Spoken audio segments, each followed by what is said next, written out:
like speed up and slow down for you guys? Yes. Like I felt it's a little strange. Weird. I also noticed that we were doing a lot of over speaking, so I'm gonna be very conscientious when we were chit-chatting. Chit-chatting. Hello, everybody. Hi, everybody out there. TLCI Live. Hi.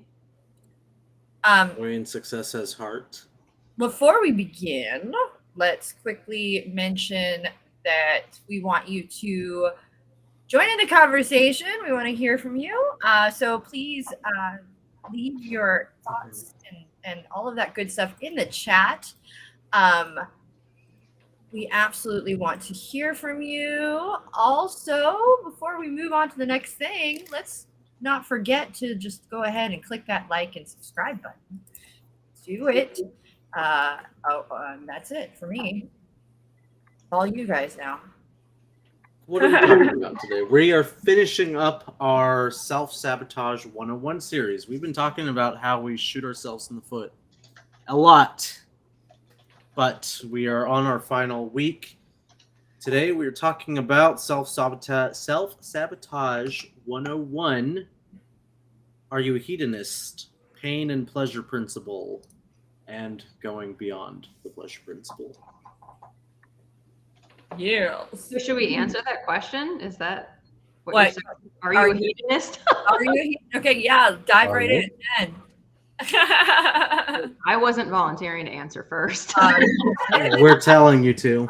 You just did. Yes, but I like simple pleasures. Like literally like getting in bed at night when I'm tired is super pleasurable. Oh, isn't that the truth? So yes, I would say I am. Okay, let's actually clarify what a hedonist first is, because I don't think everyone is so super familiar with ancient Greek philosophy. Pretty much, a hedonist is somebody who believes that pleasure is the most important thing to pursue in life. Okay, That's then it. no. I'm gonna retract my answer. Okay, Jen, what's more important than that? No, it's not. It's definitely not the most important, but it's. I'm asking you, what's the most?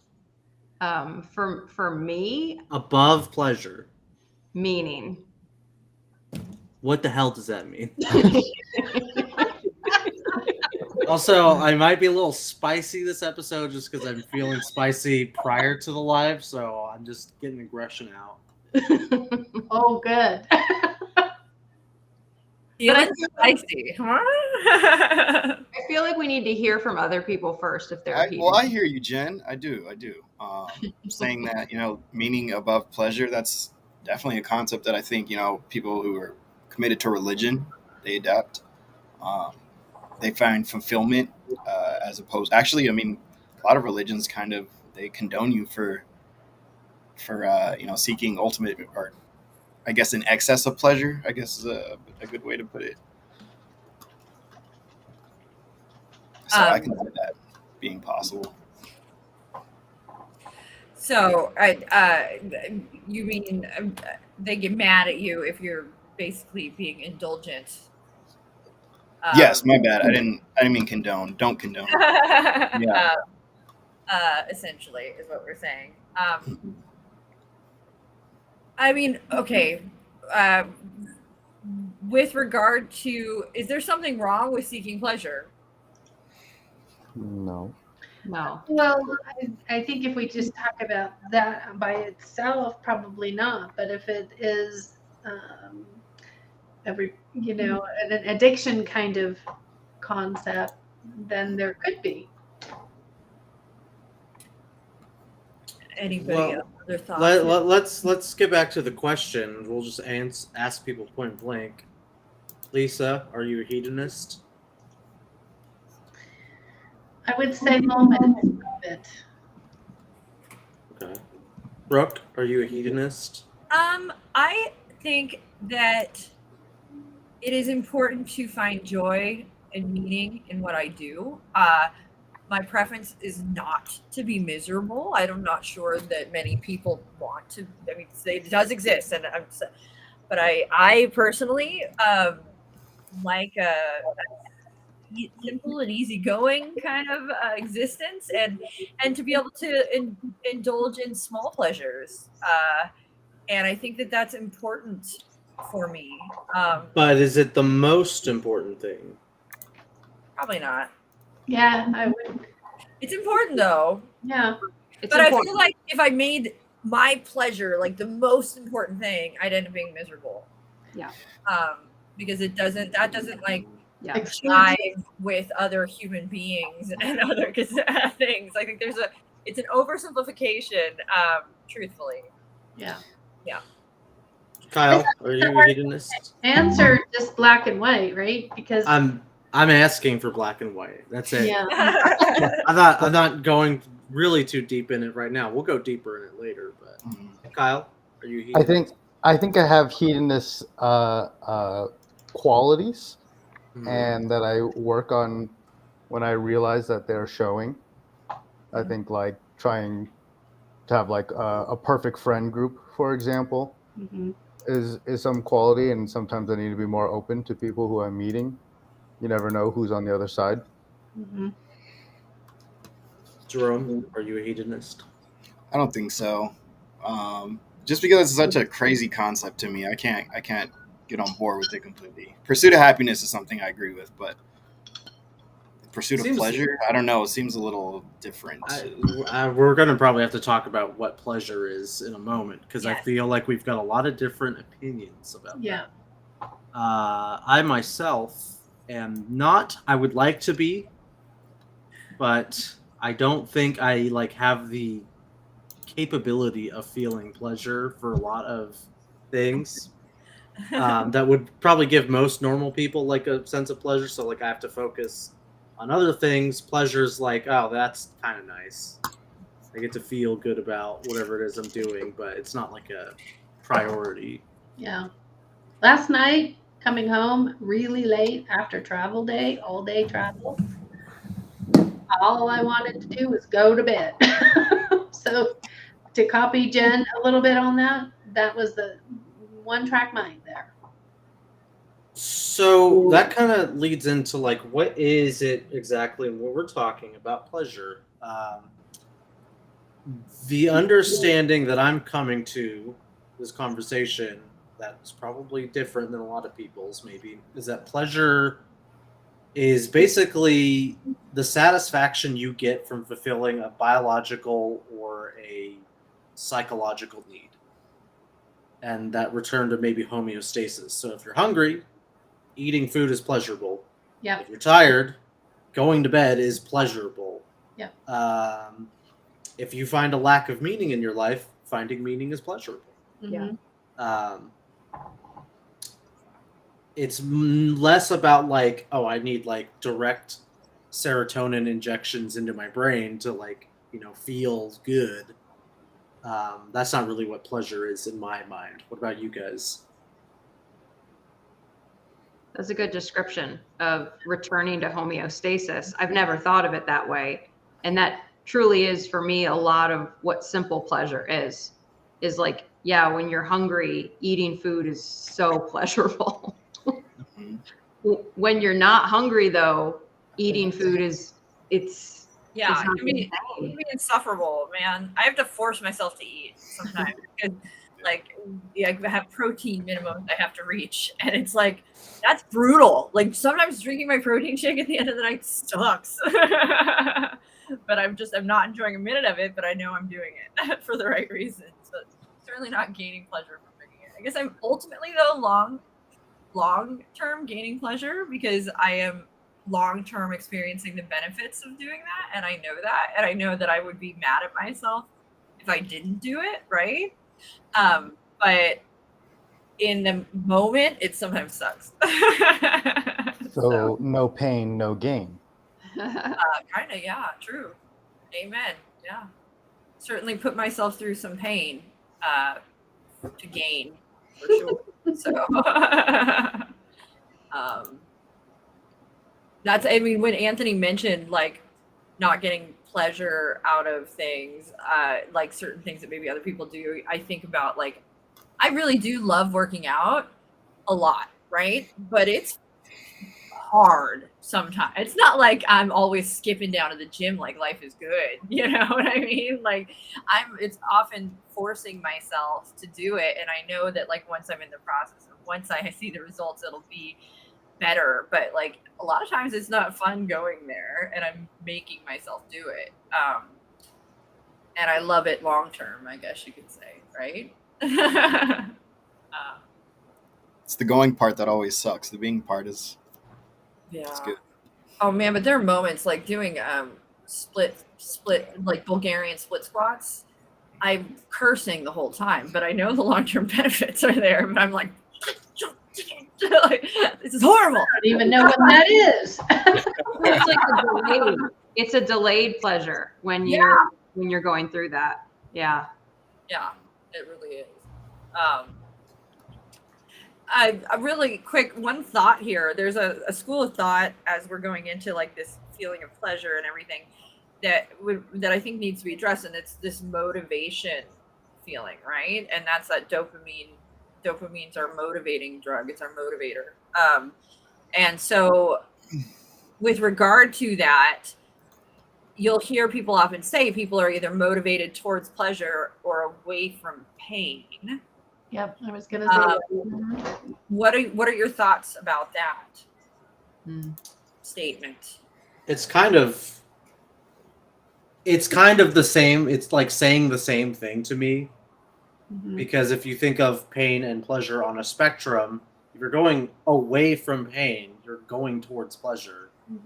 Now, you might be closer to the pain part than the pleasure part, so that's why you're like reframing it in that way. But that's all to me, it's ultimately saying the same thing, just in different words. I've used it in class many years ago where I would use that. Typically, people are motivated, just like we're saying here, towards pleasure or away from pain. And I would use the example of, I don't want to sleep in my car, so I'm doing things that help me move in a way so that I don't have to sleep in my car. Or compared to someone who gets motivated by doing an activity to go on vacation, right? I love going on vacation. Don't we all? I don't have kids, and it allows me to vacation, and I'm very grateful for that. So we're gonna talk. So like, I think you're right. Like it's sort of similar, and never mind that my art ruler is a disaster, but I think is a good demonstration. So like, if this is pleasure, or maybe we'll do something else. This is pain, and this is pleasure. So here's our pain, and here's our pleasure. I think it is kind of a misnomer to say we're either motivated away from pain or away from pain or towards pleasure, because we're moving one way or the other. I think what you would want to do more so is sort of, let's say Anthony is at the number 3 here, okay? And so he's closer to the pleasure side. Let's say Lisa's at 5. We'll say Jerome's at 7 and Kyle's at 9 in the pain. So I think that it's more like, how far are we willing to tolerate towards pain before we get motivated to move towards pleasure is kind of what happens. So like, if this is sleeping in my car and this is buying a house, Anthony might be a lot less willing to move towards the scale of sleeping in the car than, let's say, Kyle is who's down here. He's willing to tolerate a little more pain, maybe, and maybe he has to get a little closer to that pain side in order to motivate him towards that pleasure side. So I think it's a matter of what can you tolerate.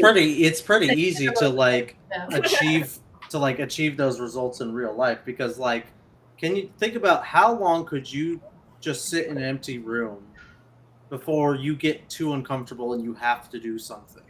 A really long time, actually, because I'm super creative. Okay, how long, Brooke, do you think? Probably days. Days? What happens if... Hold on, but what happens if you have to go to the bathroom? Or what's in the empty room with me? Oh, I'm not able to pee. I'm thinking like, at least I got like then I'm gonna be there. And not long, because I have a tiny bladder. I know what I'm trying to get at. My point is that people in general can only tolerate like doing nothing for so long, because otherwise the natural pain responses you generate from being hungry, from thirst, from boredom are just going to keep increasing, and you have to do something to relieve those sensations. And you can look at it on a larger scale, like just boredom, for example, or if you want to use Maslow's hierarchy of needs, self-actualization, what is interpersonal relationships, things like that. People can only go so long without any of those needs being fulfilled until it gets too much. You have to do something, and you're motivated towards pleasure. And that is a concept that was in some of our readings called the pleasure principle, which was started by good old Sigmund Freud, who basically hypothesized that everybody was motivated towards pleasure. No matter what you said, and if you said you're a hedonist or not, Freud is arguing, yeah, you're essentially a hedonist. Everybody is a hedonist, and we're always motivated towards pleasure. Even for very simple things to the most complex things. You don't think there are people that seek out pain? We'll get to that. That's part of it, because Freud, he started with the pleasure principle, then he wrote a book called Beyond the Pleasure Principle, which deals with Which he likes to do, doesn't he? that other stuff. Right, books? Well, yeah, there's it's not just Freud, but like Beyond the Pleasure Principle, Beyond Good and Evil. Well, that's Nietzsche. Yeah. That's all the German folk. I know, people like to go beyond whatever. Sorry, just commenting. But if let's stick to pleasure for now. How does that show up in self-sabotage with people? Well, I think we did a lot of research on this, so in a lot of ways, right? I think it becomes a short-sighted versus long-sighted thing, right? I think a big part of this becomes a short-term, immediate gratification versus very long-term. That being said, there are some of it that goes into long-term too. Like it becomes a whole long process, but they're getting that immediate, serotonin release, right? I think of online shopping people, right? Like, and I am a person who window shops. Like I'll look online for a while, I'll do my research, I'll keep things in carts, and I'll think about it, and then I'll pull things out, and then all the stars will align right, I'll order it, and then I gain some level of satisfaction from that. Then it arrives. If it's workout clothes, that's even more exciting, right? Because then I can assemble a really cute outfit to work out in, which is going to keep paying off. I'm going to keep feeling good, right? And I'm getting these little payoffs throughout this process that I love, right? And I'm like excited. I love, one of my favorite things is to put together a fun, cute outfit. It always has been. It's the way I express myself, and I really love it. So it becomes a whole thing, and the whole thing, it's like a little process of getting these little pleasure moments throughout all of it that happens. But that can become very, if not, I could see how very quickly, I mean, I've got it under control, but how very quickly people could lose control of something like that and make it sort of become an obsession and become more important than that long-term thinking. It becomes short-term thinking. I want this now. I want to look good at the gym now. What you're not doing is thinking, okay, am I saving money for maybe something long-term instead? Am I putting myself in debt? Am I making my life harder by getting this immediate gratification versus a more long-term gratification? Thoughts? I was listening to what you were saying. I think that's probably pretty accurate. I was comparing even myself to what you were saying. I kind of stress over outfits, and you're having fun with them. But is it to, move towards that pleasure, that hedonistic thought, or is it? I guess so, but for a different motivation. Like when I was in person teaching, I would get a new outfit for the same thing because I just felt better in it, so that I would be less self-conscious. Does that say? I don't know if that says the same thing. So is that you being motivated away from pain because it's self-conscious feeling that's painful for you? I think so. I think that's what that answer is. Yeah. So in that book, the book you guys got me, the word book, you know what it is? Words that change minds. Words that change minds. Yeah. Yeah. If I recall, and I might be off a little bit, but it was like 80 to 90% of people are motivated away from pain, and the smaller percentage is towards pleasure. Does that ring a bell at all? I think that's because of negative brain bias. I think it would have to be because of negative brain bias, right? We it's built into us to obsess over the negative feeling, right? How we felt bad in a particular situation and wanting to prevent that from happening again, than us really remembering how great we felt in another situation. Like the bad is going to resonate 5 times higher than the good. Yeah. So I think that that's probably why that comes out that way, with people being motivated towards or away from. I have a weird positive skew that happens with me, mind you, though. I don't want to feel insecure and hate how I look, and that is something that goes into it. I like to feel good when I walk out, but it's also creative expression for me too. So it's like a little bit of both. I like putting together a stylish outfit is something I've always taken pride in. But I definitely understand completely that not wanting to feel, I want to feel it like my best when I'm wearing whatever it is I'm wearing. And so I will definitely, like, that's why I'm constantly purging. Like, how do I feel about this? I don't like it. Get rid of it. Get out of my closet. Why is it here? So I think it's both, though. Like, can it be both? Can we be both? Yeah, I think it's both at the same time. Even when I was saying what I was saying, I was listening and evaluating. It felt like it was still both, because it was a moving toward a pleasure response, but it was also at the same time avoiding, if we called it pain, it wasn't really pain, but an uncomfortable.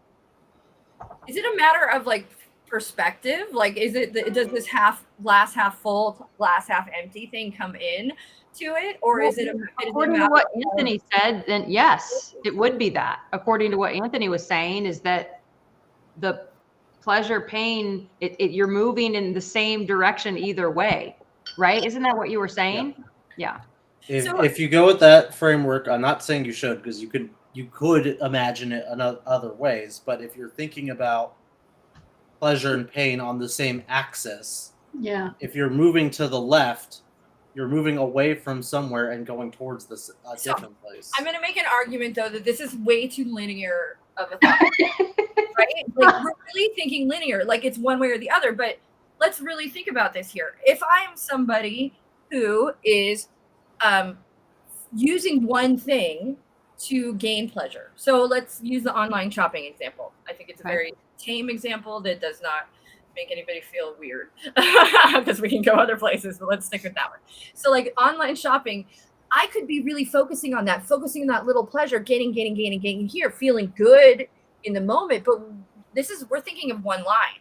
And I think that person that's fixating is thinking of one line, but what you're not thinking of is how all of these other things might be suffering. Like, maybe you're not paying your bills. Maybe you're paying less on taxes. Maybe because of that, you're not buying the right food, so you're gaining weight. Maybe like there's all of these other things that we could that can be suffering and be causing us more pain, because we're focusing on a single thing to bring us pleasure.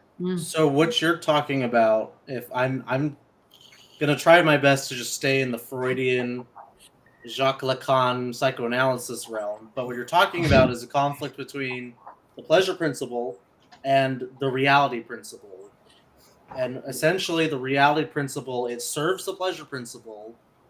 And, children learn this as they grow older, that you can't have things immediately, and you can actually delay pleasure for longer term pleasure. And what you seem to be describing is when those conflicts and how that can lead to self-sabotage, because you're so focused on the short-term pleasure, you ignore possible long-term gains. And I see a lot of this in talk about financial discussions, or everywhere you're seeing people say, save your money when you're young. Save your money when you're young because the long-term gains are so much better for you rather than just spending your money and never saving it and always buying these short-term. And which is so, I mean, it takes such like an adult brain to do that too, right? Like, I feel like for most human beings, you have to either be a super worrywart planning type of person, but most people in their 20s, I think, feel a little bit invincible and feel a little bit like we got all this time and feel a little bit like, live fast, die young. And what they're not really thinking is about these big long-term things. There are absolutely people that do, don't get me wrong, but I think that it takes a really special human being to be thinking that far in advance and doing that, right? Like, I mean, my brother is one of those people, and I respect him highly for it. But honestly, he is and he isn't. He also spent 9 years in community college trying to figure it all out. So it didn't happen right away. Way to call out your brother. Cameron, I love you. You're awesome now. He's amazing now. He's an amazing being. He does awesome stuff. So danger is like short-term gratification right now. He's not thinking about my long-term success. So how does this show up in, I guess, coaching clients? If we're just focused on pleasure, either short-term or long-term, how can that maybe focus or pursuit of pleasure lead to self-sabotage? Well, I feel like you're asking two questions there. How does it work with coaching? I mean, it's finding out what motivates people, what allows them to keep moving in that space that they're trying to achieve. So if we go with your example, Anthony, the financial picture, save money when you're young, that could be that question. What does that mean? Define it. What allows you to save that money and still feel comfortable? But yet, so we're still even using that line and gravitating back and forth on that line. If we use Brooks' ruler, what allows you to save, which could be painful, to allow for that still feeling comfortable, which is then moving towards pleasure. I mean, there's all coaching world to use, and motivation is going to have that. Could those stumbling you fall, with the decision you made? I think also one of the things that, I mean, if we're not just talking about how it shows up as self-sabotage for our clients, one of the ways that knowing about this pain pleasure, sort of what we do as coaches, is if we have a client that's fixated on a single thing to bring them, this one thing is the only thing that's going to make me happy. I think as a coach, we can be there to sort of open up the world to them and be like, really? Are you sure? And possibilities. True. Yeah. And that it's not so linear, right? And sort of show them that it's not such a linear process or not such a linear black and white way of thinking. This is what brings me pleasure. I think it also is something that we do as coaches where we're also able to help the client start to identify all these little outlying factors that might be causing them pain or blocking them or preventing them from moving towards that pleasure that they maybe aren't fully aware of. So it's like we're sort of making them realize it's not such a linear process being a human being and what your choices are and the way you have to go about things. And I think that really plays heavily into this pain pleasure principle kind of thing. That's changing their zoom lens. So having them zoom in or zoom out on certain things. And what you were just saying, Brooke, is like sometimes they'll try to skate right by something and you catch it and you give them, the opportunity to zoom in on it for a second. And that's sometimes where they can find information that's very, very helpful that they didn't see because it's a blind spot for them. And they are benefiting from that assistance in changing that zoom lens for them. So yeah, everything you said was right on. Another term that I sometimes use is micro and macro.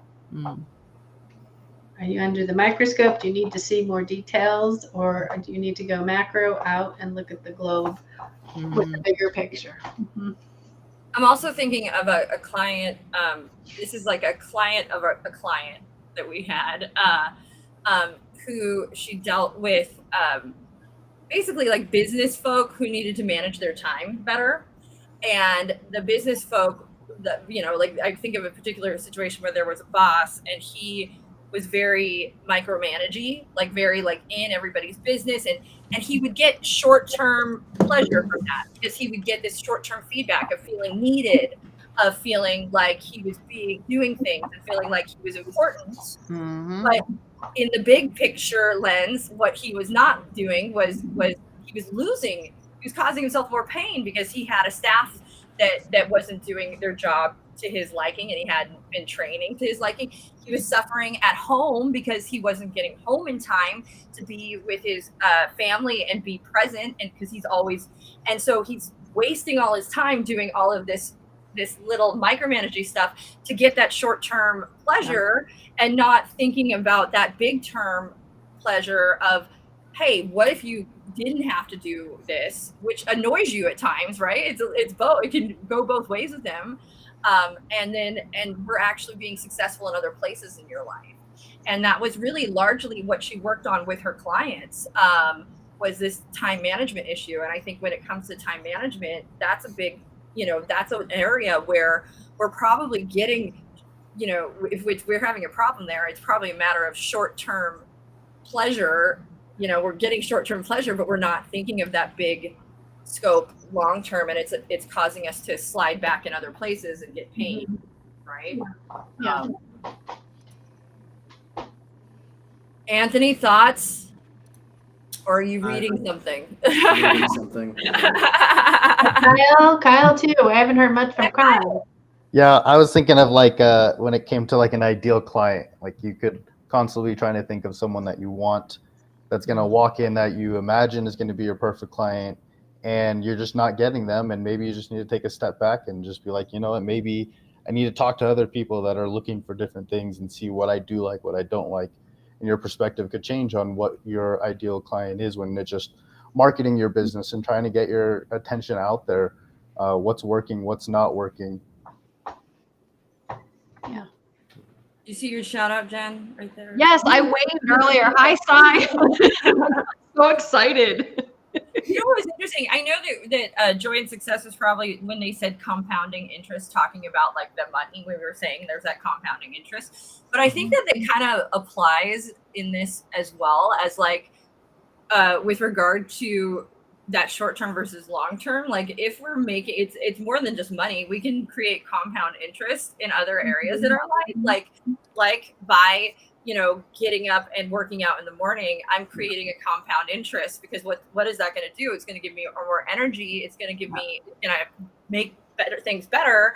And over the long run, if I keep doing that and if I keep doing it every day, I'm going to start to see these other things, and it compounds and snowballs. And it's like, it's more than just money, right? We can create that compounding interest, good or bad, like painfully or good. We can also compound interest with bad choices or things that hurt us and cause us pain. And I think we do it. I mean, I think everybody does it. We all do it for one reason or another. Definitely all do it. There's a really good book on it. It's called The Compound Effect, and it goes into like detailed descriptions of how you're either compounding positively or negatively. And so he kind of goes into like a story about a guy who just has an extra couple drinks on the weekends, eats a little extra greasy food, and, doesn't really connect with his wife. And then 2 years down the road, he's like miserable and he's like going to get divorced, and it's just like these little things that compound and add up that we don't realize are actually going to compound into big pain if we're not careful. Mm-hmm. And I think too that falls in. So one of the things that they have found in studies, and this is the paradox, the hedonistic paradox, the pleasure paradox, is that the more somebody is seeking pleasure, the less pleasure they tend to be getting over time, right? So the more work I am doing towards pleasure, my work is here. They sort of go back and forth. So the more I'm consciously seeking out pleasure, the less pleasure I'm probably gaining. Whereas the more I am just sort of like just going, being in the moment, being okay, celebrating the little things, finding the pleasure in the tiny things without it being like I have to be happy. This is what's going to make me happy. Those people tend to experience more pleasure. And I think it comes to that seesaw, right? Like if we're actively seeking pleasure, what we're doing is putting ourselves out of whack, and we've got to at some point swing it back. And so we're getting this in that concept of homeostasis. And I think it's important to cause the stresses too. Like, I think we should make ourselves uncomfortable. We should cause micro pain so that we can get stronger, but we're always trying to sort of find, it's better to resonate for me here in the middle than to resonate here.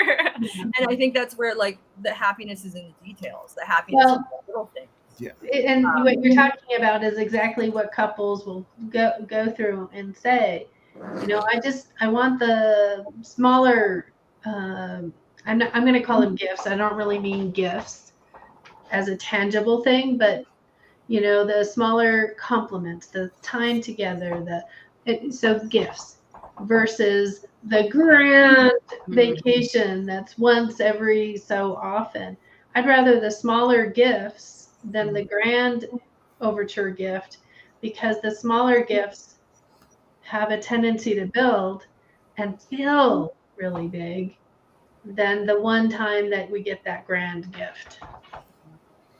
I mean, I think about it too, like I said, I love traveling. We went to New Zealand, but I cry at the end of any big trip because I love it so much. And I enjoy it. And there's only so much like I can carry that with me, you know.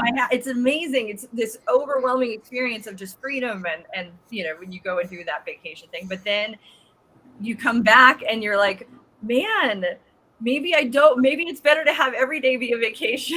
You know what I mean? But that's not, I mean, or maybe it's better to never go on vacation. But it's true, and it's a real thing. You can look it up. There is it's an actual, they call it post-vacation depression, where people will absolutely go from a vacation, they'll come home and they will experience a low of depression. And what is that? That's that seesaw, right? Yeah. So make yourself a little miserable on your vacation. So yeah, it's not so bad coming back. No, I'm just kidding. I'm totally kidding. I can't wait to get back to work. But it is sometimes, though, it is sometimes relieving to just get back to the normal. And like I'm finding those little things to look forward to and get back to that. I mean, I think it's important too. But an interesting thing that happens is that people, we send our pleasure chemicals all over the place, and we've got to somehow come back to our resonating sort of normalcy. Well, and when I was talking, it was an either or, but there's also combinations of the big things as well as the little things that, you know, you just talked about that journey, and it's beautiful. I think that comes into, I mean, we start to move into this state of balance, which is what our next month's topic is going to be, just so everybody knows. Tune in. We'll get into more of that later. So Anthony, one thing was mentioned, you said you'll get to it later, and I want to ask you about it now. Okay. Are some people seeking pain? Yeah, so throughout this whole self-sabotage thing, like the way I imagined it was like a graph, kind of like one axis you've got going towards something, and on the other side you're going away from something, and you can either be going towards success or away from failure, towards failure or away from success. So when we talked about like the fear of success, that's like talking about people who are avoiding or trying to get away from success for whatever reasons. Most of the times through coaching and through the pleasure principle, we assume our clients are going towards pleasure or going towards whatever will give them fulfillment. And we're also talking about like, oh, I'm motivated by avoiding pain. We kind of assume that as well in our clients. However, and Freud sort of observed this happening, and then he had to sort of rethink his theories, but I want to ask you guys, in your real life experiences, have you ever encountered somebody in coaching or in your personal lives that seemed to be motivated towards failure or motivated towards pain? Yes. Yes, because it would affirm who they thought they were. it was like reinforcing, this is who I am. Mhm. And I mean, it was something that they're not seeing that they're doing it, but I could see it very clearly.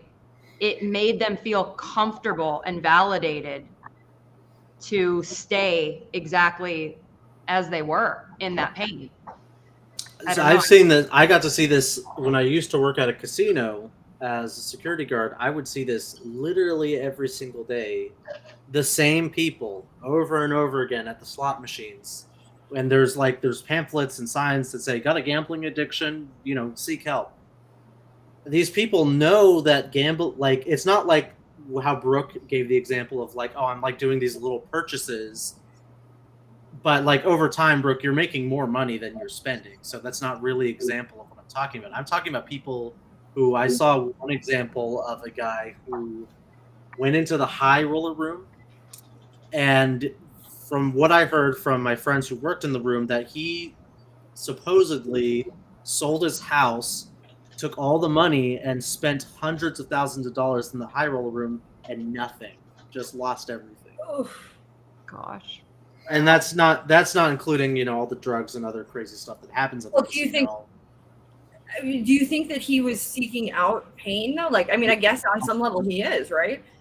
Here's another example that I'll give that's kind of similar to gambling. My friend Brooke knows this friend.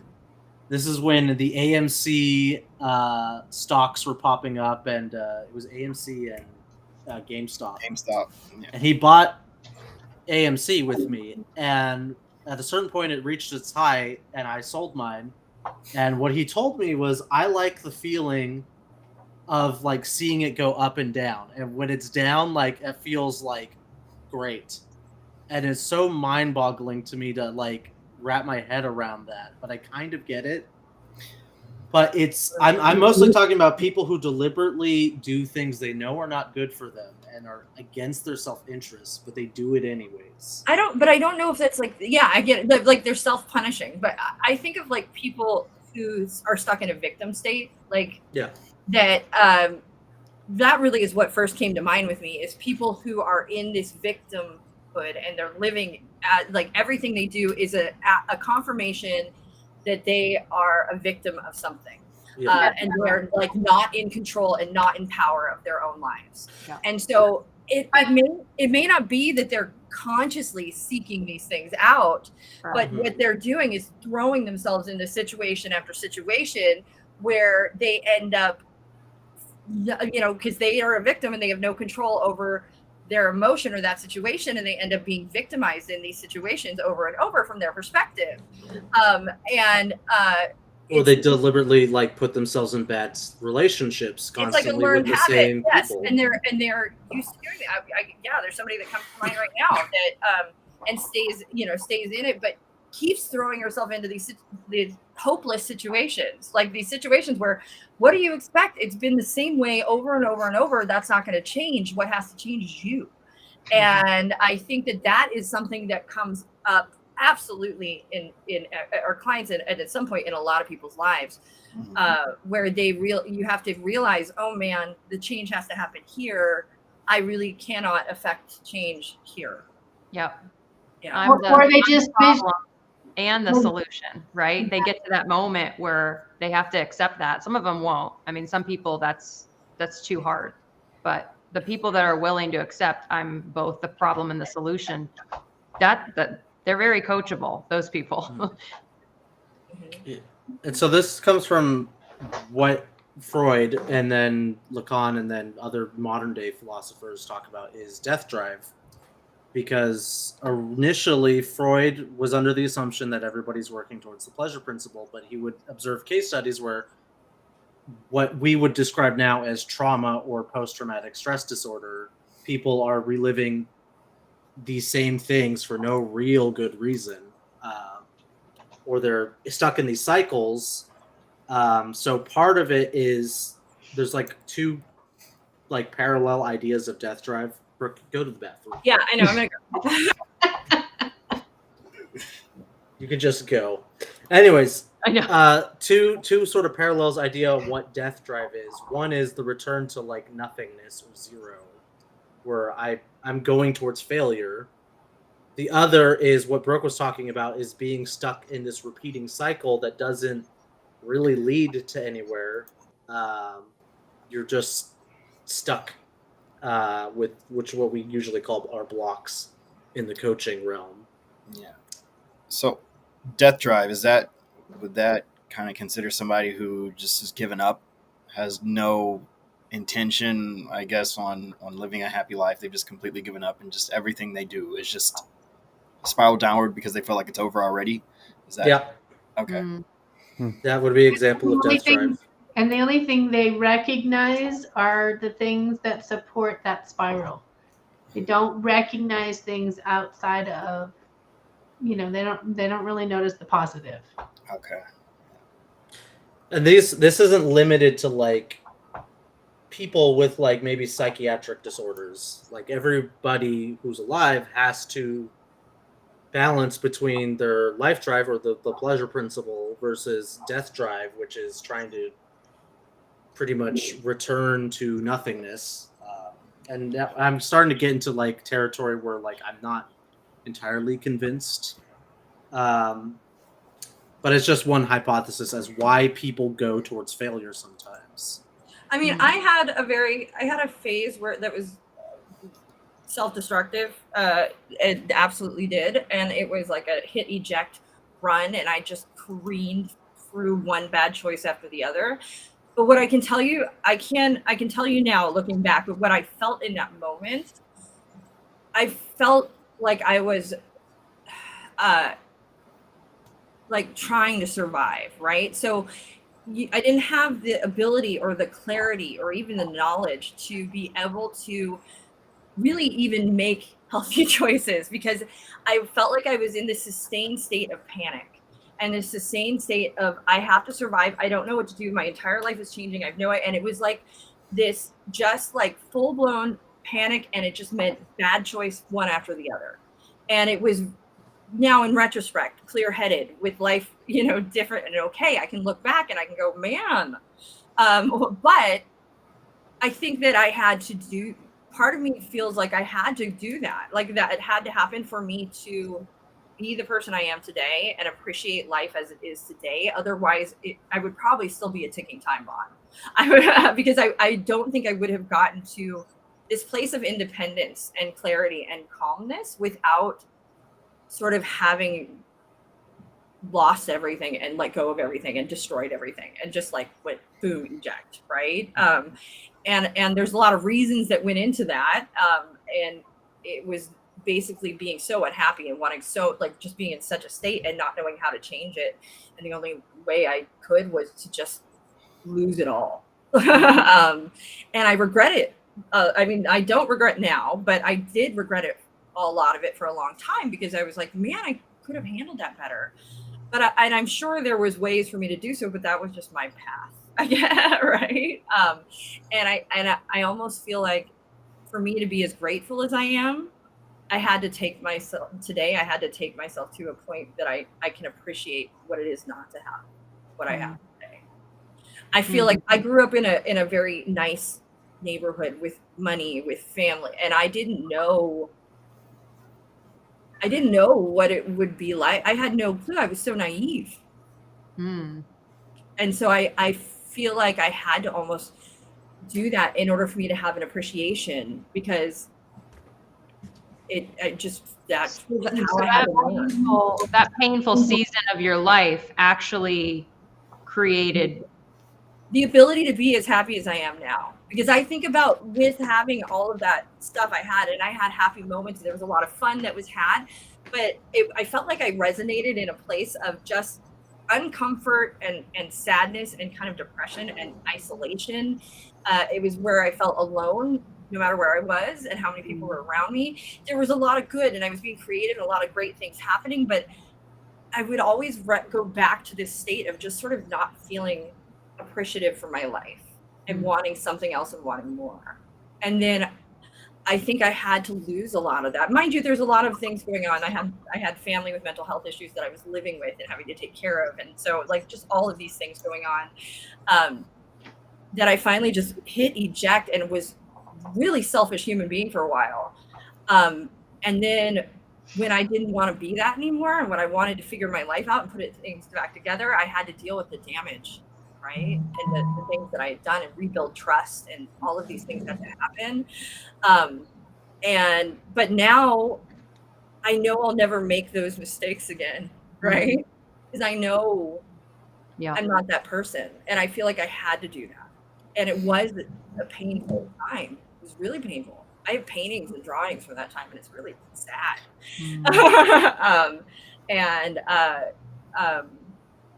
That's another thing. Artists who I had a friend, side note, who is a very big singer, and she loved being depressed because she was the most creative when she was. Like, she was the most, like, she would write the most, she would get it all out the most, and she almost would like create these situations that were sort of hopeless, and then she would love it because she'd be sent in and she'd be more creative through heartbreak, through pain. And so that was a whole thing. And if you hear her music, it's definitely in there, like, for sure. So yeah. And that sort of tracks with, like, if you do feel like a good amount of pleasure in your life, in the sense of like homeostasis, balance, comfort, why are you motivated to do things, I guess, in that sense? Like, it seems like for coaching to happen, there has to be something imbalanced, something that's driving someone forward to achieve something. Because if you were just fine and you were just happy with the way things were, you wouldn't bother with being coached in the first place. I don't know about that either, though, because I tend to be like a really happy and grateful person, and I love trying new things and going to do new things. And I don't know that happens because I'm upset about anything. Like, you know what I mean? Or I don't know about upset about anything, but like, maybe I would ask the question, like, why do you like doing those things? Like, so like I signed up for aerial. I want to learn to be better at aerial. So what do I have to do? The steps is I gotta learn and grow. And I'm mad that I can't do a pull-up. So maybe that's why I want to be able to have good form and be able to actually do it. So maybe that's my discomfort and my pain, is that I don't have the ability to right now. So I know I have to suffer through some pain and growth and be patient. And in order to get to that thing that I want. And I think a lot of times where coaching comes in is when we lose our way, sort of, to getting to that thing. We know that there's something we want to do, or we want to be, or a person, or a feeling, and we just haven't been able to find the steps to get there. And I know, like, if in this case of aerial, I've been looking for something and a way to do this for a long time, and I'm trying here. And so I've been talking and sharing with people, and it was in all of that sharing that I finally found a step. Oh, I can do this. This is awesome. Because it does feel like starting something new is like a big world of unknown. And I think that having a sounding board or a coach or somebody to talk to when you're taking those big, scary steps is a very powerful tool. Yeah. Yeah, you can always benefit from a sounding board, from someone to help you adjust your zoom lens, from someone to show you blind spots. I mean, yeah. I know I will throw into our thing all the time. Hey, ladies, what do you think of this versus this? I mean, that's that sounding board. And some people just don't have that in their lives, right? They don't have a positive support. They don't have somebody to talk to. They don't have this. And that's really something that we can do as a coach for people. Yeah. And some people have crappy friends who don't want to listen and be there and support, right? We're not as lucky. Yeah. Yes, aerial equals gymnastic rings, kind of, and like the big ring, circle ring that you, it's like a circus. Essentially, I want to join the circus. that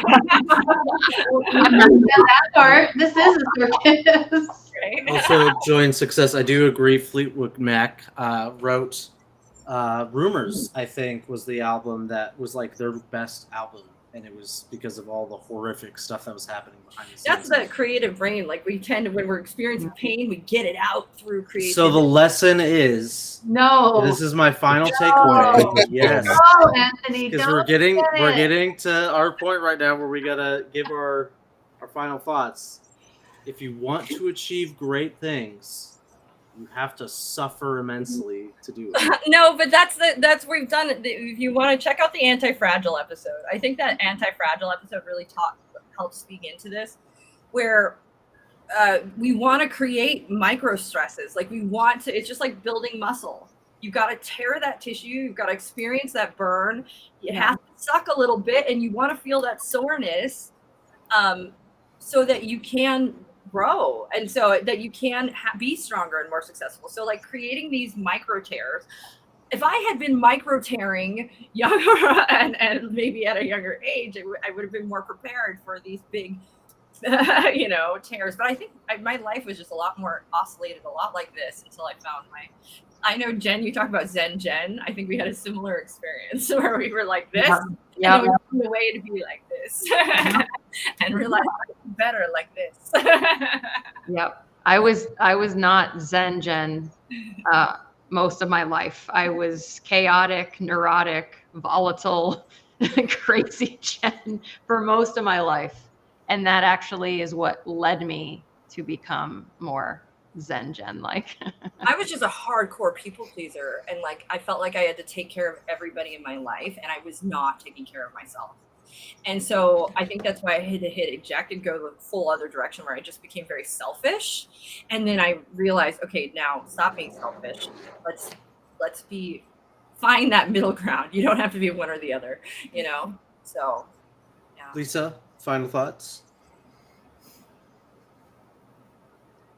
Final thoughts are, I think you have to experience the fullness of growth. I think you have to not try and stop it. A lot of times new coaches, here's where I'm going. It's like, where am I going with this? A lot of coaches will try to prevent their clients from experiencing any hardship, pain, whatever term you would want to use there.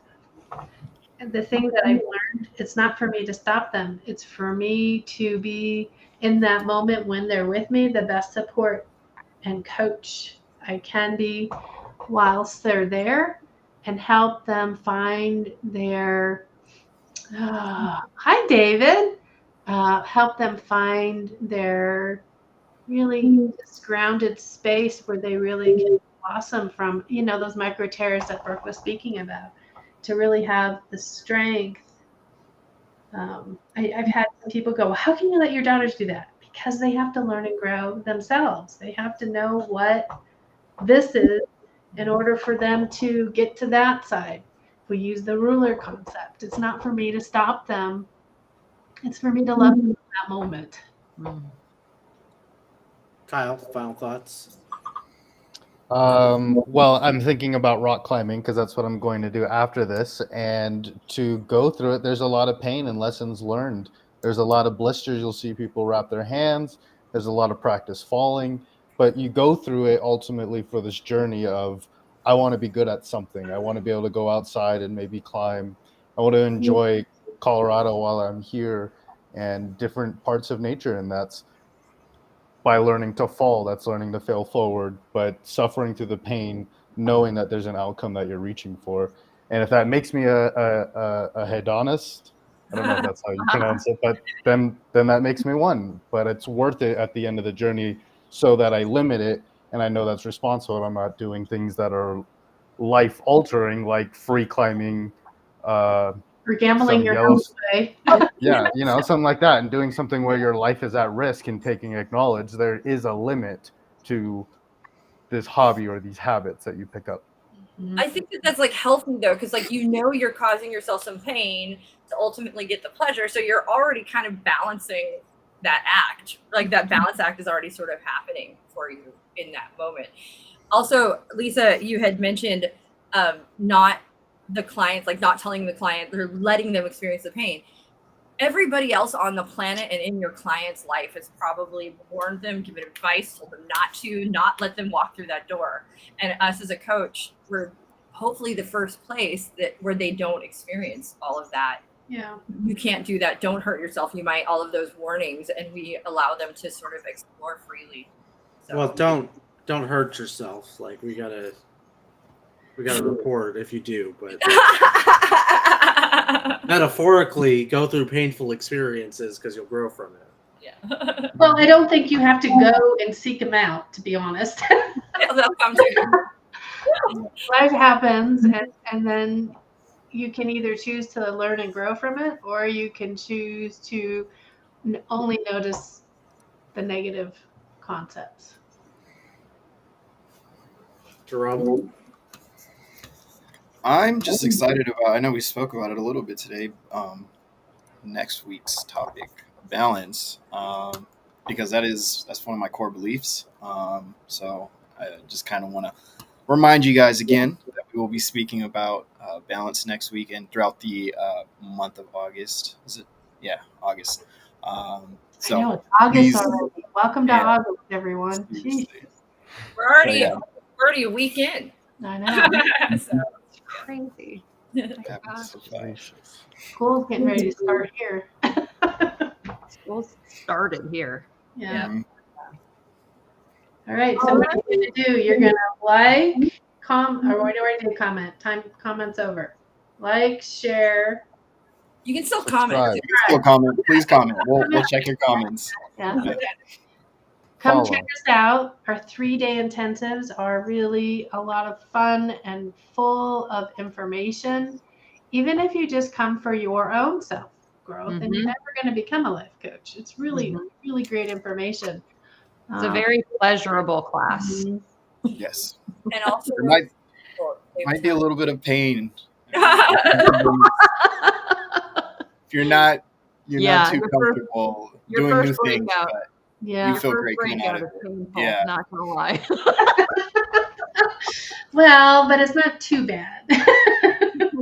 But after that, it's After a that, very it's- pleasurable class. Did we hit We're all the scaring goals people. we were supposed to? All right. Check us yeah, check us out. Check us out. Goodbye.